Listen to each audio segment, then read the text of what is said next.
you doing? Oh, I can't hear you, hon.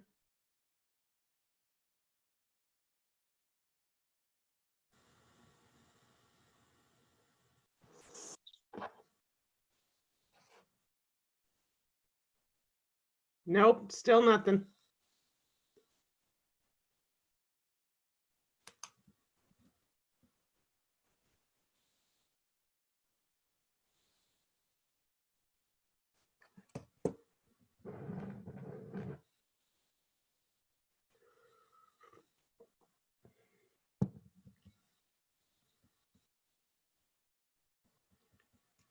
Don't we love these tech challenges, Hubert?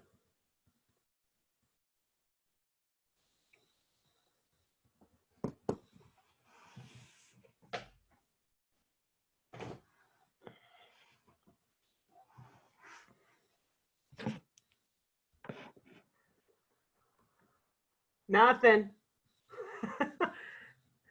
Your camera has some good motion, though. I like the zoom in, zoom out.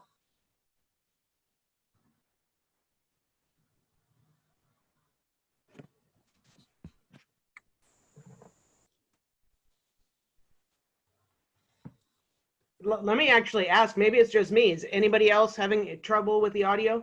Can somebody else? I can hear you. Oh, now you're there. Okay. Can you hear me now? Yes, sir. Okay. Wrong button. So much fun. Man, it's good to see your face. How you doing? Good, good. How about you? Good. Really good. We got a little rain this morning and we really needed it. So nice. Yeah, we're recovering from a severe thunderstorm. It was much worse to the north of the city, but we made it. Yeah, I think you guys get a lot more weather than we do. Well, it's a lot. Yeah, it's going to be 95 today. So. Oh. And humid because of that storm, I'm sure. Yes. Yes. Well, thank you. I know you know that Franny, we had a good conversation with Franny a couple weeks ago. Mm-hmm. And I must have miscommunicated because she thought both of you were coming on last Monday, but I already had another guest. And then I was so thrilled that when she said that she couldn't make it, but you were still willing to. So thank you. Yeah, you're welcome. So let's just start with you. Well, let me just give you kind of the lowdown. We are obviously on Zoom. This is also live on Facebook and going to my YouTube channel. So okay. Just so you know, audience typically is somewhere between 20 and 30. And I don't know why, but they're often very shy. So we don't get a lot of questions. You and I just kind of chat. Okay. So just introduce yourself and tell everybody where you're from. So if they have business to send, they can. Okay. My name's Hubert Beattie. I'm a member of the Urban Cool real estate team that we have here at Keller Williams Key Partners here in Kansas City, Missouri. I've been in real estate, 14 years. So it's something I've always enjoyed, even when I was doing other jobs. And so I really enjoy doing the work. I enjoy the people, the atmosphere. I can't think of anything else. I wish I'd have done it sooner in my life, but sometimes it's better later than sooner. So, what'd you do before real estate, Hubert? I worked, my very first job out of college was in law enforcement. So I was a police officer for about 4 years. And then I moved into federal corrections. So I've seen actually both sides of the law enforcement field, which is kind of tied into, you know, what's going on right now in the streets of the city, of most major cities in this country. So I can relate to it personally. Okay, so let's just dive in there. Because that is a very unique perspective, right? Right. And so that was a while ago. I always want to say, because I have 4 years law enforcement experience too, but it was in the early 90s. So might be somewhat different now, right? But right. Maybe not. Mine was my career started in the early 80s. So and then it ended in the early 2000s. So okay. So from being a black man on the street as a street cop, what was that Mhm. experience like? And was that also Kansas City? No, no, I'm from Saijo, Missouri originally, which is about 50 miles north of Kansas City. So it's a small industrial town, about 75,000 people. And so that's where I grew up. And went to high school, college, and then as a police officer, I probably knew directly or indirectly 30% of the people I came in contact with. Okay. So that added a little bit of stress sometimes in terms of domestic disturbances and those kind of things, because some of these people I went to high school with, or I, knew their parents, or, there was all sorts of interrelationships going on there Sure. in terms of being law enforcement. So.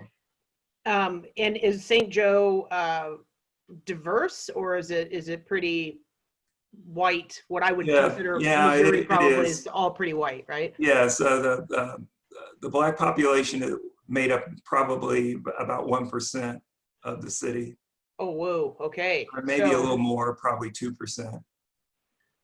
Either So, of those numbers is very low. yes. So what was your experience? How was that influenced? How was your race influencing your experience as a cop? Well, I was an athlete in high school, pretty good, and I went on and played sports in college. So a lot of people knew who I was just from that exposure. So there were some, I guess, there were some benefits to that in some respects. I think at times it also was a disadvantage as well. So that kind of a little bit of celebrity status. A little bit. I hate to say that word. I said it. You don't have to say it. Yeah, I You mean, can't. it's Everybody like, knows you, so you right. can't. So I mean, it brings extra scrutiny.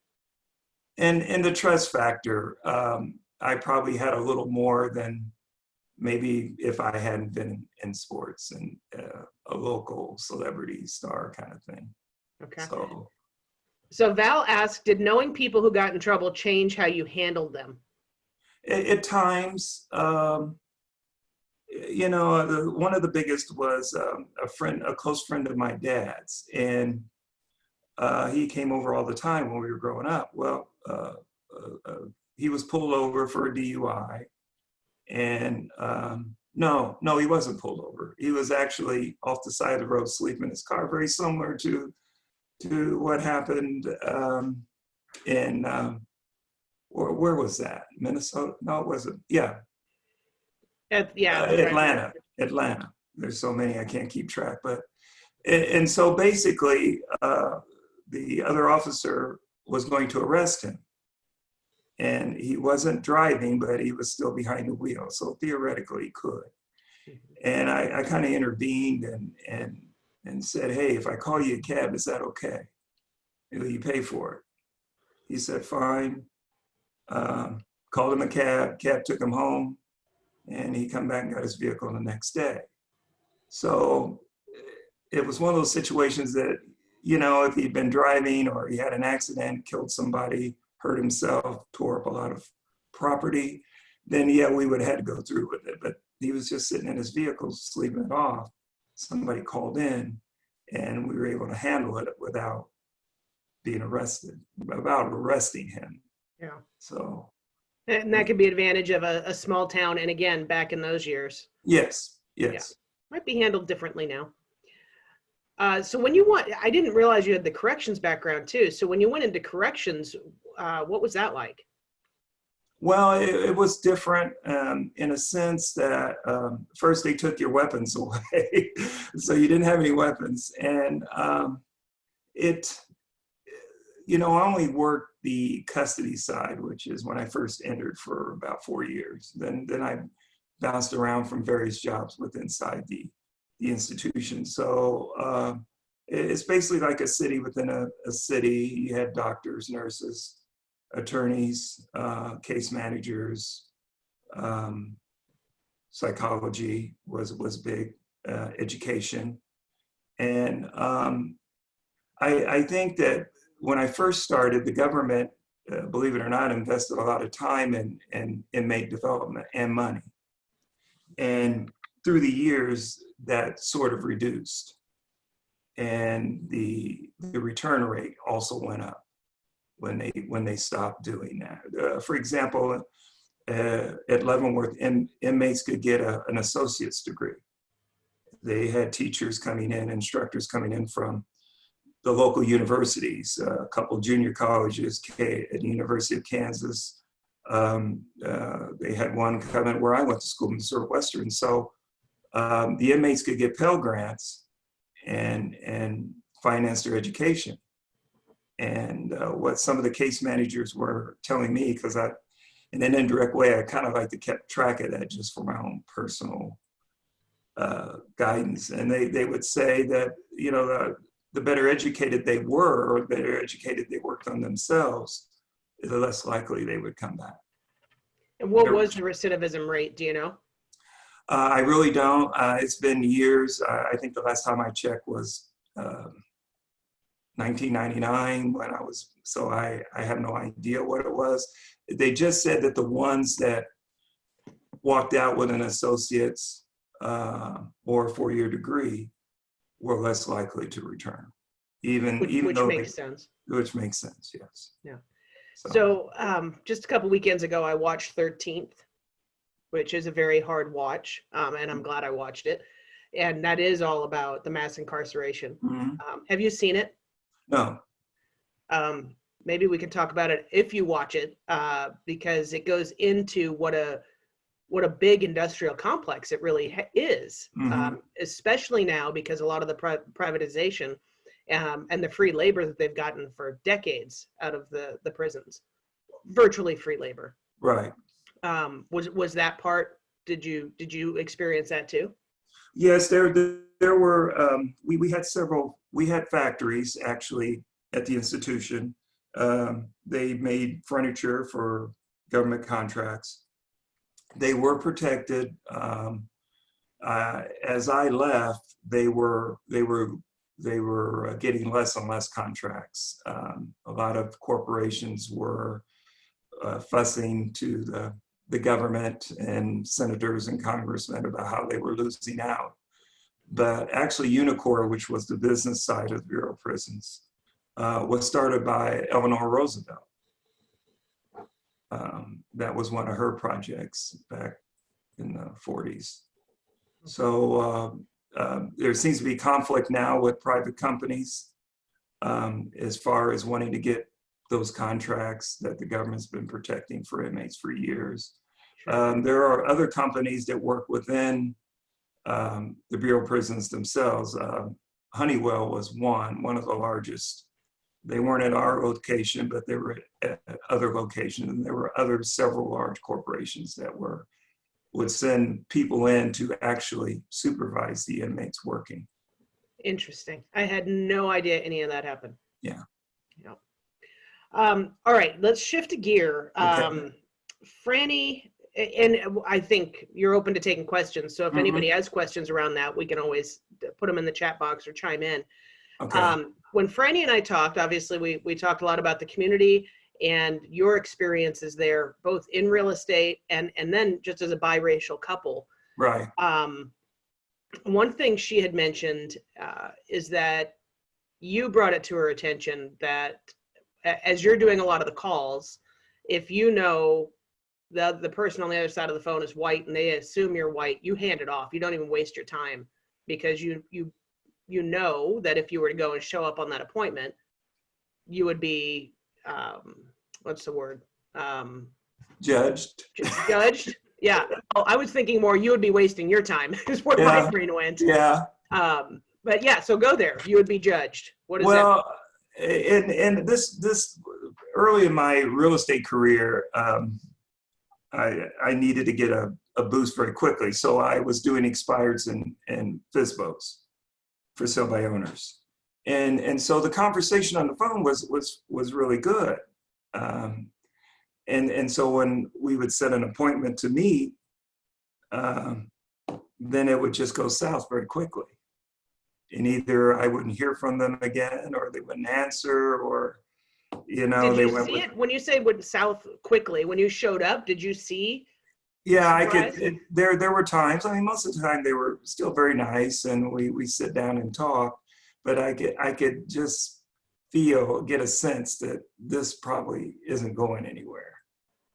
Interesting. So, you know, it's just one of those things that happen. But when I was meeting people that were people of color, the whole situation changed. People of color, of any color, or specifically in the Black community? Black and Hispanics as well. Certainly, a lot of times I could close it on that meeting. And so it didn't take long to realize that I was going to have to navigate real estate a little differently.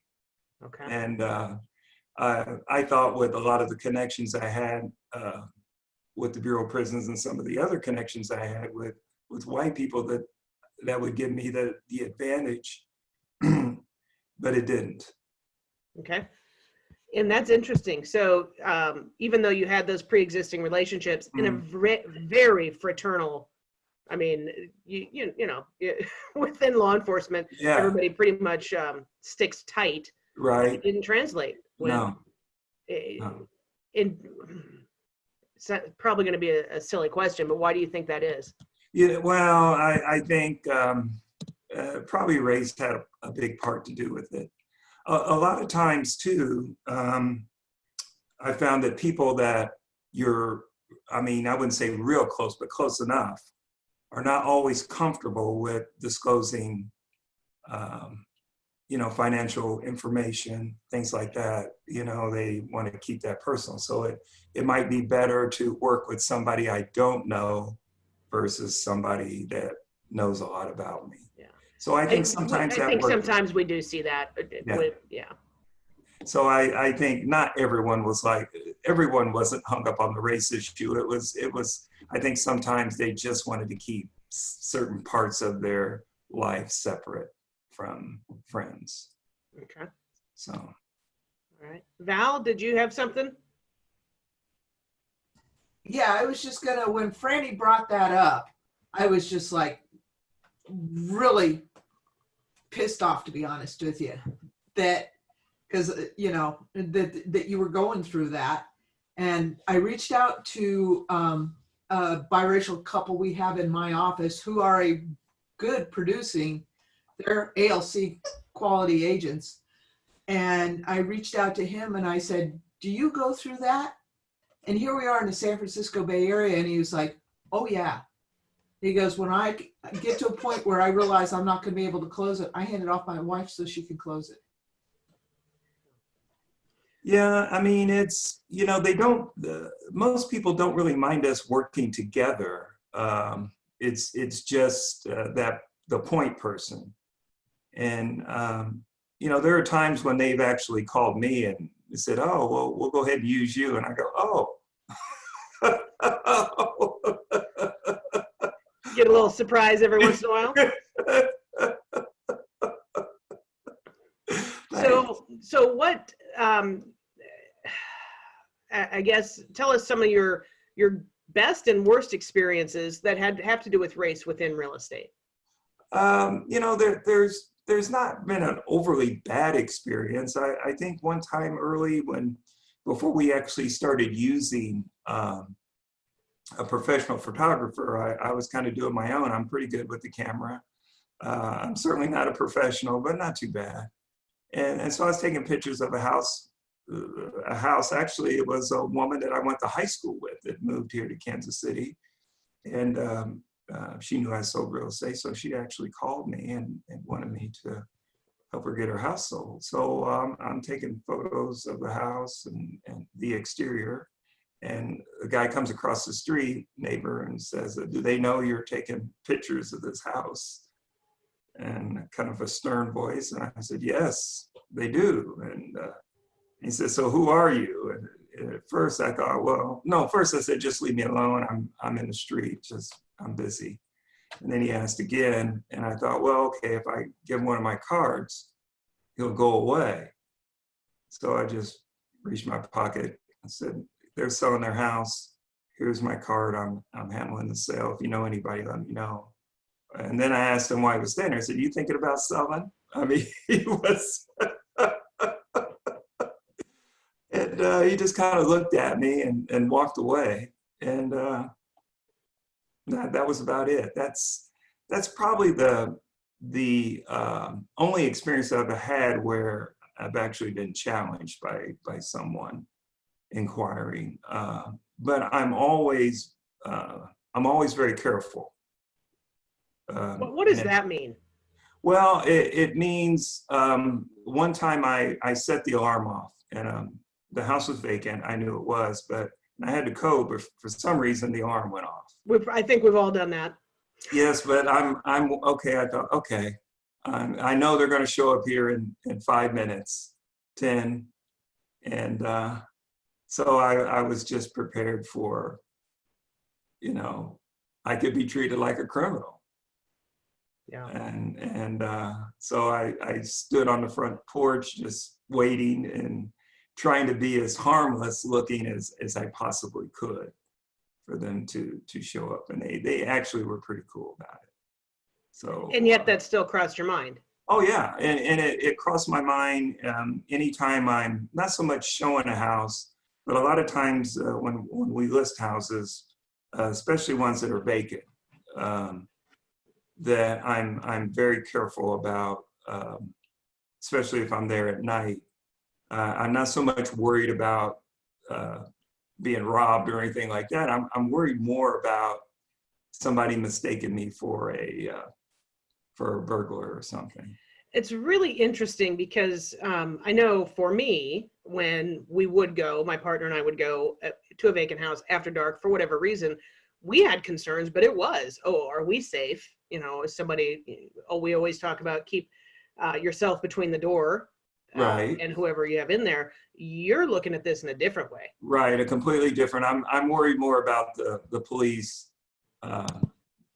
being misunderstood in some way or another. And even though I do have experience, lots of experience in how to even address that issue, but I still worry about that one more than anything else.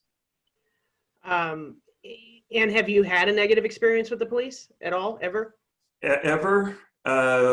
Yes, not to the point where it had gone physical. One time when I was in corrections, I was on what is called a travel crew. So we were shuttling inmates from various states. We like going, our route was Colorado. So we would go to Florence, Colorado, which is, I would say maybe 75, 80 miles south of Denver, small little town. And the complex they built was relatively new. So we were on our way back, but from Colorado. So we're on I-70. No, we were in Oklahoma. We were coming from, that's right, we were coming from Oklahoma. So we were coming up 35. But these are all very white places. Yeah. That's why I'm laughing. So we didn't, buses didn't have to stop at the weight scales. Federal buses didn't have to stop. And so we didn't stop. And a deputy was sitting just off the side of the road, just north of the weight scale, and he pulls us over for not stopping. And so we're trying to explain to him that we didn't have to stop. And the supervisor happened to be Black. I was driving, I was Black, and it was a 3-man crew. So the officer in the back was Black too. And he didn't get out, but the deputy sees two Black men with guns. Well, we have ID and everything, and he wanted to board the bus. And it turned into a real conflict. We resolved it, but we were sitting on the side of the highway longer than we needed to be. And did you have people on the bus besides the? Yes, we had I think 35, 36 on board. And wow. The way we were trained, nobody was only the people that worked the bus are supposed to be on the bus. And this deputy didn't want to accept that. I'm thinking race had an issue with it. We finally, like I said, got it resolved, but it took 40 minutes. Wow. Wow. Okay. So what have you and Franny, if anything, experienced as an interracial couple in a place that probably doesn't see a whole lot of that? Well, I mean, you know, the thing is, in, you know, Kansas City and St. Louis, I always call it two patches of blue in the middle of red. But, but as far as real estate goes, we probably had a few little, maybe they didn't go with us simply because of that, but nothing really that stands out.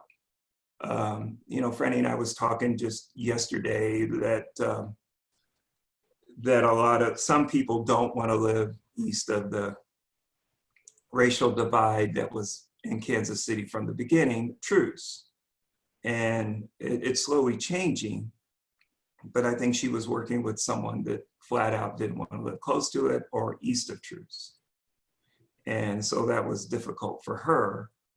I said, well, you know, they all have a shooting over there on an occasion and nobody wants to live around that.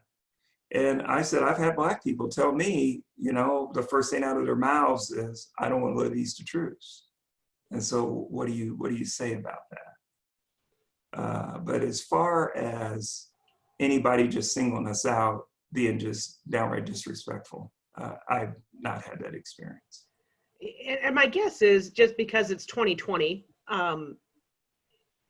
most of the racial prejudice is a lot more subtle. I think a lot of people have gotten better at hiding it. Yeah, you know, I can still, you know, you can still sense it, even though most people really, but as far as blatant every day, you know, I think I had a guy snatch before the corona got bad, it was last fall, I was doing an open house, I had a listing, and the gentleman snatched the house information out of my hand. And I responded, well, are we having a bad day today? And he kind of shuffled around that. So the next piece of information that I had in regards to us, as he reached for it, I dropped it. I couldn't help myself. And so he said, are we having a bad day? I said, yeah, we are having one when you stepped in the door. And so anyway, he kind of walked around, him and his daughter, and walked out. I think she was giving it to him as they were headed to the car, but that's probably the worst experience I've had. Okay. So. So as all these, the tension that has flared up, and I know it has there too, and conversations that I don't know that they were intentionally avoided, but I think a lot of us had thought the majority of the country had progressed a lot further than it really has. Yes. When I was thinking about you this weekend, I thought, all right, he's a safe guy to ask. What are some things that white people do that you'd like us to stop doing, or questions we ask, or assumptions we make? What, from your perspective as a Black man, help me get better? I think listening is probably the best thing you can do. Okay, your camera is zooming way. Yeah, it's. You got great teeth. Yeah, I don't use it normally. As I move, sometimes it moves, so I'll try to stay still. I think listening is probably the best thing. Most people of color it's going to take a while for them to trust you. And it's going to take a while for them to trust you to open up to something so deep. Years ago, I went to what they call Afraid of the Dark class. It was a book titled that. It was taught by an instructor at UMKC. And it was probably 60% Black and 40% white.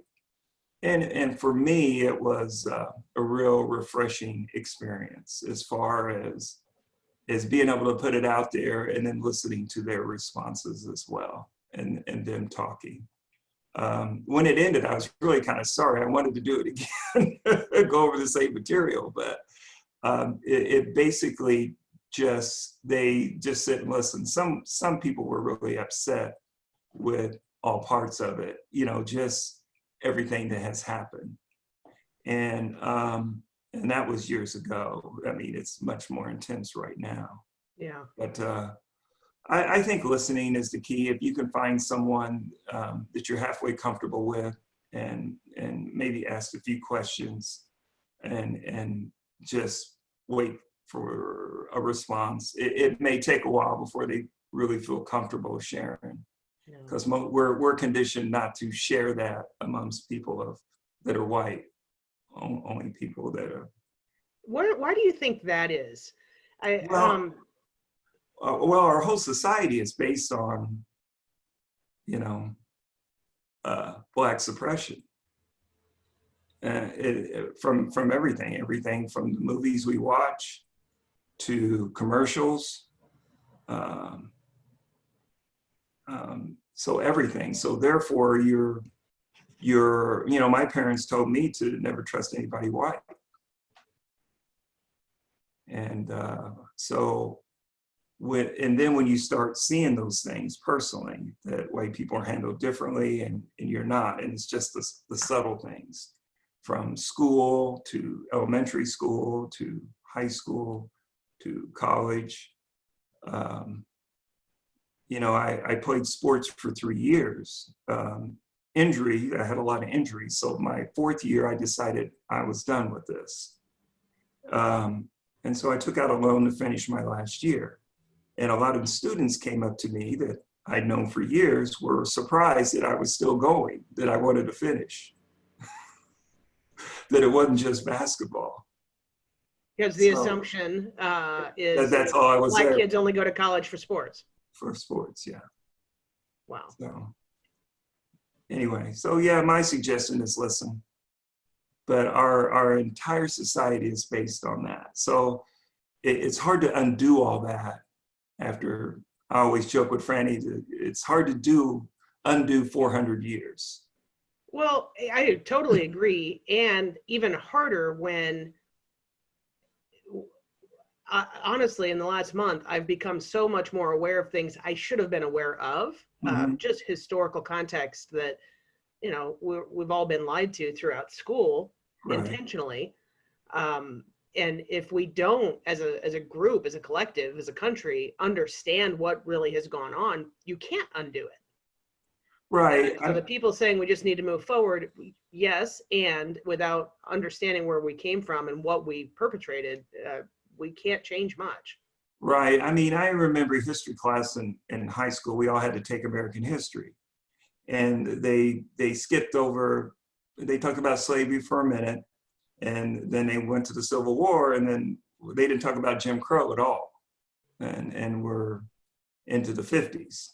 And so when I went to college, it was the same thing. You had 6 hours of American history. Most universities require that.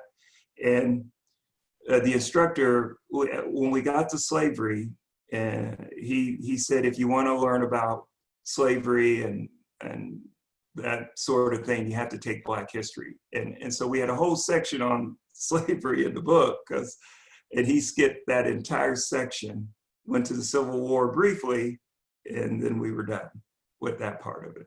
We never really talked about, or even. And were you cognizant, being a student, like were you cognizant of the intentionality around that? Yeah, yes, I was, because I'm in the middle of 8 children. So my older siblings, the 2 oldest, were 13, 14 years older than I. Oh, so wow. they were the first to integrate into elementary, or they were the first to integrate into high school after Brown versus Topeka decision. So they had a different perspective on school than I did. It changed from the time I actually got there, but they were the first group. So I was seeing at an early age that kind of thing that was going on in a small town of St. Joe. So You know, What did they experience? That had to be, I haven't spoken to anybody who was in that first wave of integration in school. What was that, from what you experienced or what they've shared with you, what was that experience like for them? Well, it was very hard. You know, my older brother, he was a pretty good athlete himself, but the coach said simply, if you're Black, you're never going to play for me. So he wound up going to the private Catholic school across town simply because they were trying to build a program and they really didn't care what color you were.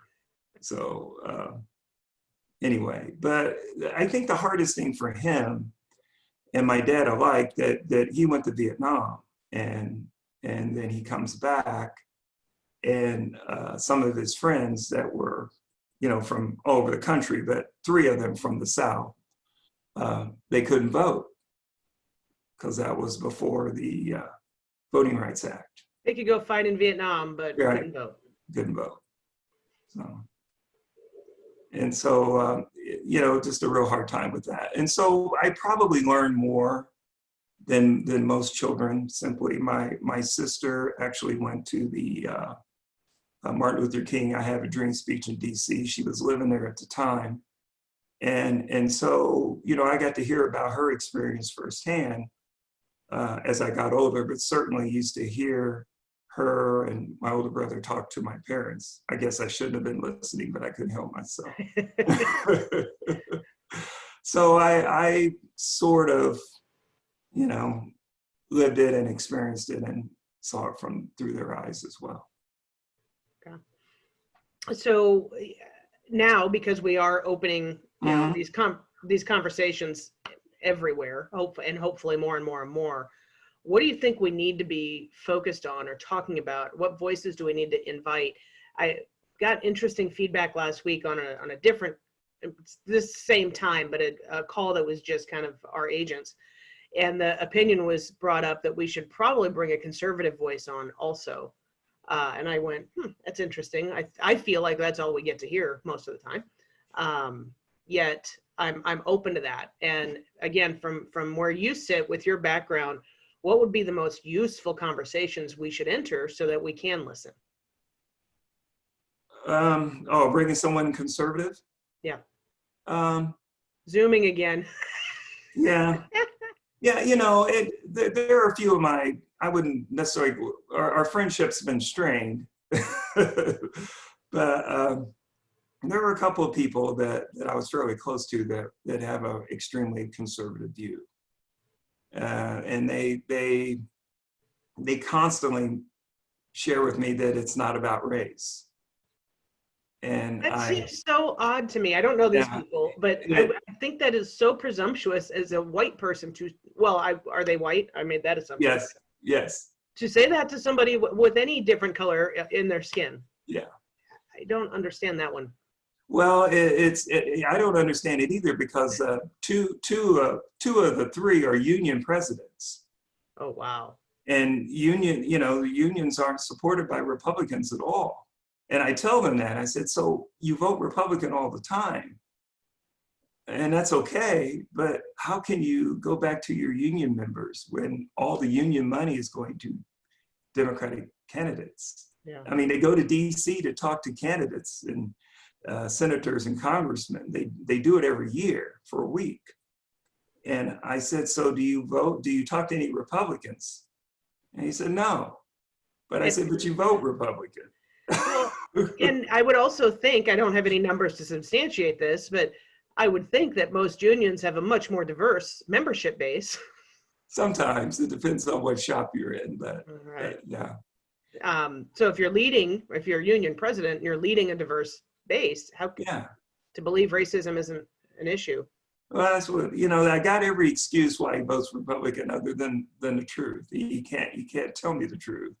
Yeah. And I said, it's okay to, the first step to healing is being honest. And, he looks at me all crazy. I said, okay. You don't believe me? Well, no, I don't believe you. The first step is actually being aware. And I think that's where the blind spot is. So we've got the awareness and then the honesty. And the lack of awareness is. Well, he's aware that he's racist, but he can't really tell me that. Okay. So, you know, some people don't realize it. He realizes it. He does realize it. Oh, yeah. Interesting. Yeah. But he still wants to be friends with me. I don't understand that either. I gotta say, you've got such an incredibly warm energy about you. The first time you walked into the office, you calm a room. So that doesn't surprise me at all. And with that, how do you remain calm? Are there times that you get triggered and you just want to go, well, you freaking idiot? Yeah, there are times. I'm probably not as aggressive about that as I was early and when I was younger. It just depends on the intensity of it. If it's something subtle, then I just kind of bring it up subtly and then move on. But if it's something like in my face, then I'll react to that much quicker. But it is most of the time it's subtle, very subtle, or really subtle. I think the only time I really got upset was I was at a Hallmark shop and buying a card, and the woman asked me for ID. I was paying with a bank card. Oh boy. And so she was asking everybody in front of me, but anyway, and so I went ahead and did it. And then there was a police officer behind me that said, oh, she's doing her job. And so I turned around and I said, no, she's not doing her job until she asks you for ID. And I'm going to stand here and make sure she does. And then, so he walks up, I'm still standing there because the manager knows where this is going if she doesn't. And so anyway, we exchanged words as we were walking out the door together. And I thought, wait a minute, he's a policeman, I could get arrested. Maybe I should just keep my mouth shut. But anyway, yeah. So, so at the Hallmark store, do you see yourself represented in cards? I mean, you opened up by saying, you know, all the media messages are obviously suppressing. Not all. Now, it depends on where you are in the community. This was in Johnson County in Kansas. So I would say the Black population there is maybe 3 or 4%. You come over to Kansas City, Missouri, where the Black population is roughly 18, 19, maybe 20. So if you go into a Hallmark shop in downtown Kansas City, they're going to have sections of cards, especially for people of color, more diverse customers. And the same with grocery store, Price Chopper down here where I live, southern Kansas City, you don't see a lot of different types of food they carry with different ethnicities. But you go to the Price Chopper in the northeast part of the city where you have lots of Asians, people from India, people straight from Africa, and a lot of Hispanics. I was in there last week and I was really surprised by what the foods they carry that you wouldn't find in any other Price Chopper throughout the city. Yeah. Because of their customers. So they're at least catering to their demographic. Right. So it just depends on what part of town you're in. I appreciate that perspective because I just have this assumption that there's really not a whole lot of diversity anywhere in Missouri. Yeah, I mean, I know from being from the coast, it's a little different, but yeah, I mean, Kansas City is fairly diverse, but again, they're kind of restricted to the east part of the city, and you know, the income is a lot lower there than other parts. I didn't necessarily grow up with segregation in Saijo because there wasn't that many of us as a whole, so we were sprinkled out all over town. How did your parents land there? I asked my mother that how, and it was actually my grandfather. His brother lived here in Kansas City, but at the time of his era, we had 4 main packing houses in one city. So that 90% of the Black men in St. Joe worked there. My father was a mechanic, automobile mechanic. So He didn't work the packing houses, so he repaired cars for a shop. And the guy that owned the dealership was Jewish, so. Interesting. Yeah. So how did you decide to go into law enforcement at that time in history? That seems like the last thing I would want to do. An odd choice. Yeah, I came out of a small Midwestern university, which was probably mistake number one, and number two, as I started applying for jobs throughout the country,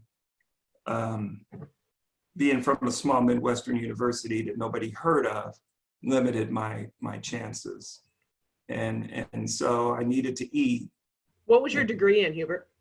Business administration.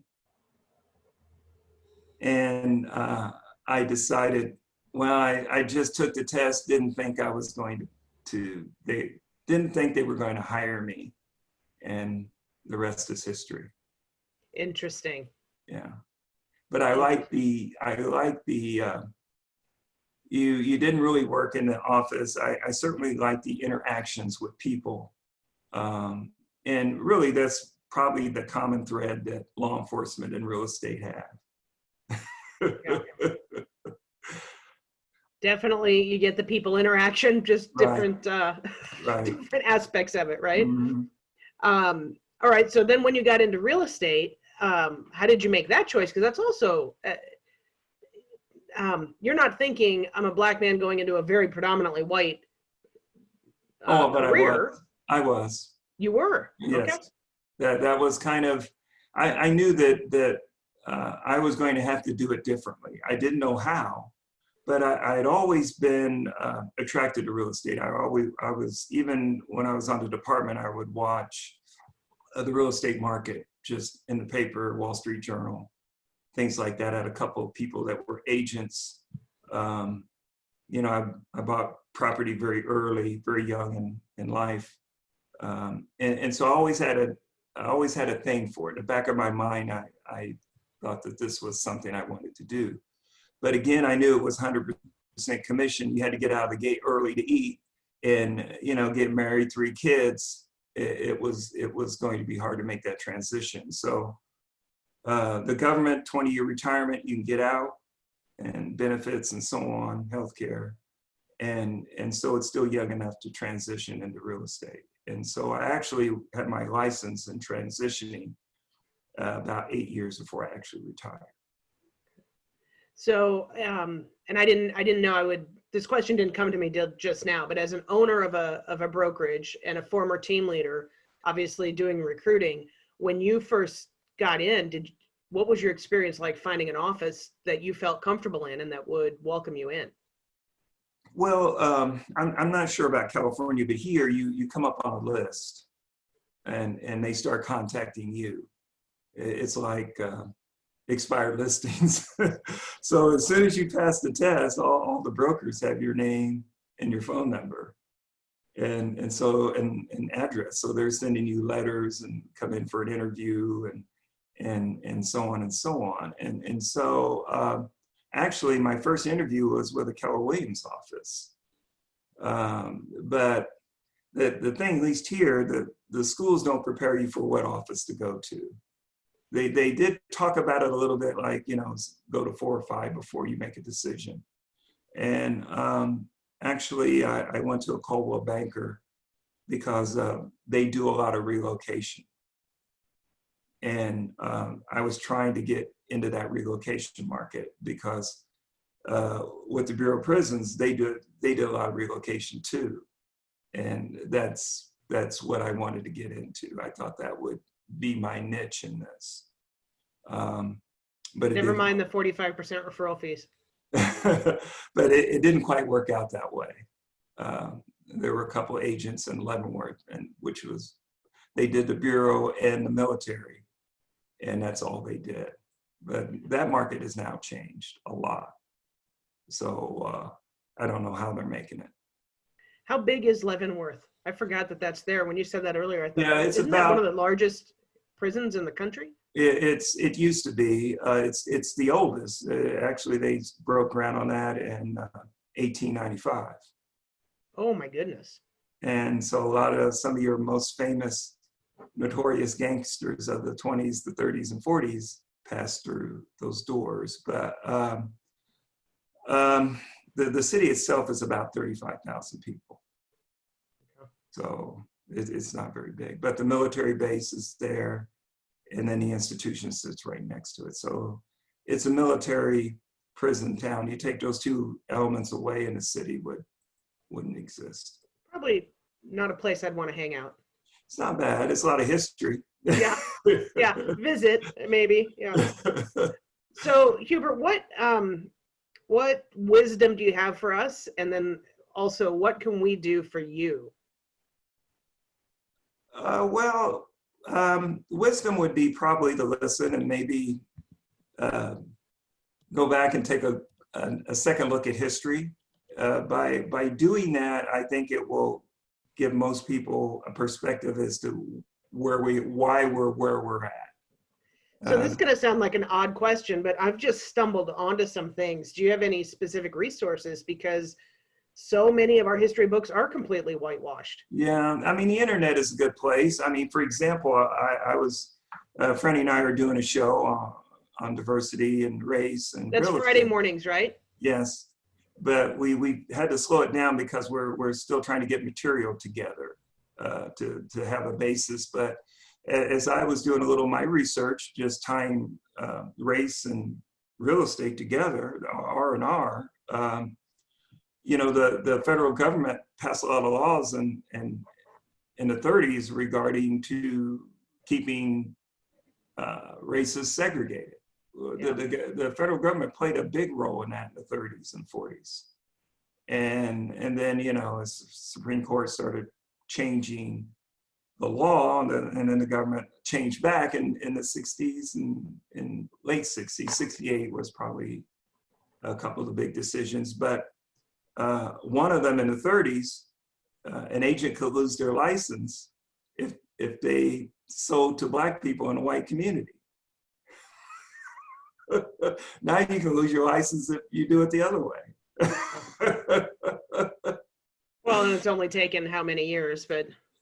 So, you know, yes, our government, and that's probably where we're going to lead is how the government has. Well,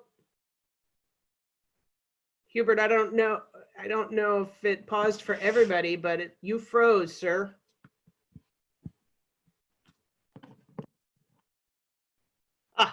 Well, hopefully he comes back. Robert, thank you for that. What is 1619 Project? Is that a book? Is it a film? It actually is a 100-page document from the New York Times that was started to re-examine the legacy of slavery in the United States.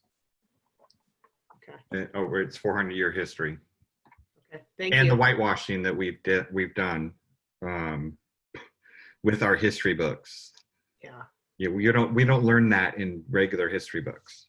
No, it's really fascinating. I know we have shared as a group. I don't know if he'll be able to come back on today, Hubert, but I'd love to have him back as often as he's willing to, as he and Franny, I guess, build out their curriculum for their calls.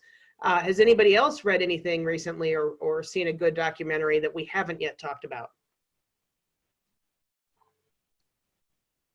I'm attempting to watch the Netflix one, you guys, the 13th.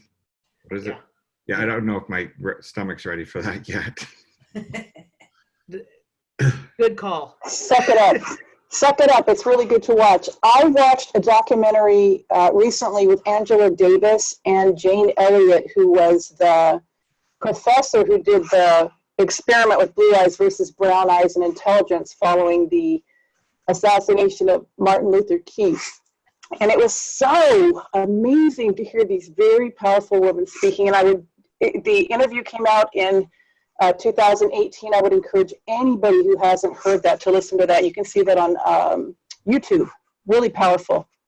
And thank you for bringing that up. I was not really aware of Angela Davis until 13th. And man, she's now one of my absolute heroes and will be a mentor. She's amazing.